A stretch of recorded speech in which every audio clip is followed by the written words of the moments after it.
ರಮೇಶ್ ರೇವಣ್ಣನ ನೀವು ಇನ್ನೊಬ್ಬರ ಬಗ್ಗೆ ನಾನು ಮಾತಾಡಲ್ಲ.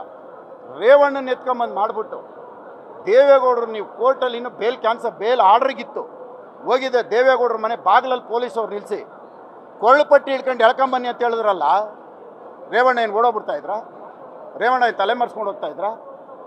ಬೇಲ್ ಕ್ಯಾನ್ಸಲ್ ಆಗಿದೆ ಬನ್ನಿ ಅಂದರೆ ರೇವಣ್ಣ ಸ್ಟೇಷನ್ಗೆ ಹೋಗ್ತಾಯಿದ್ರು.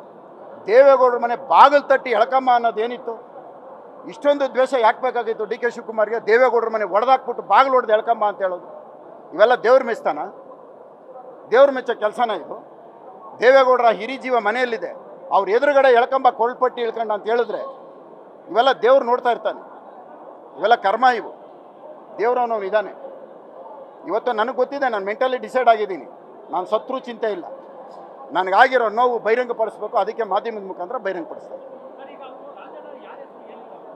ಇವಾಗ ತನಿಖೆ ಮಾಡೋಕ್ಕೆ ಹೇಳಿದ್ದಾರೆ ತಾನೆ. ಆಗಿರೋದು ನಿಜ ತನಿಖೆ ಮಾಡೋಕ್ಕೆ ಕೇಳೋರೆ. ನಂದು ಆಗೋಗಿದೆ, ನಾನೀಗ ಎನ್ಕ್ವೈರಿ ಮಾಡಿಸ್ತೀನಿ.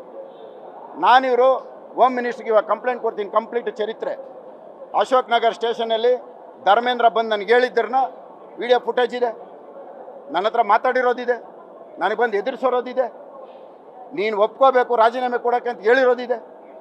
ನಾನು ಯಾವಾಗ ಒಪ್ಕೊಂಡಿಲ್ಲ ಮಾರನೇ ದಿವಸ ನನಗೆ ಅಟ್ರಾಸಿಟಿಯಲ್ಲಿ ಬೇಲಾಗಿದ್ದ ತಕ್ಷಣ ರೇಪ್ ಕೇಸ್ ತಂದಿಡ್ತಾರೆ. ಅವತ್ತೇ ಇಂಥ ಪಾಪದ ಕೆಲಸಗಳು. ಏನು ಇಷ್ಟೊಂದು ದ್ವೇಷನ? ಏನ್ರಿ ಇದು? ಇಷ್ಟೊಂದು ಕರ್ಮನ? ಎಷ್ಟು ಶಾಂತಿಯುತವಾದಂಥ ರಾಜ್ಯ ಇದು? ಇಡೀ ದೇಶದಲ್ಲೆಲ್ಲ ನನ್ನ ಜೊತೆಯಲ್ಲಿದ್ದವರಿಗೆ. ಆವತ್ತು ಕಾಂಗ್ರೆಸ್ ಪಾರ್ಟಿಯಲ್ಲಿ ಇದ್ದಿದ್ದು ರಮೇಶ್ ಜಾರಕಿಹೊಳಿ, ಕಾಂಗ್ರೆಸ್ಸಲ್ಲಿ ಇದ್ದಿದ್ದು. ಇವತ್ತು ಕಾಂಗ್ರೆಸ್ಸಲ್ಲಿರುವಂಥ ರಾಜಣ್ಣನಿಗೆ ನಾನು ಬಿಟ್ಟು ಬಂದಿದ್ದಕ್ಕೆ, ನನಗೆ ದೇವೇಗೌಡರ ಕುಟುಂಬ ಎದುರಾಕೊಂಡಿದ್ದಕ್ಕೆ ಅದು ರೇವಣ್ಣನಿಗೆ. ಏನಿವೆಲ್ಲ? ಹಿಂಗೂ ಬದುಕ್ಬೋದಾ?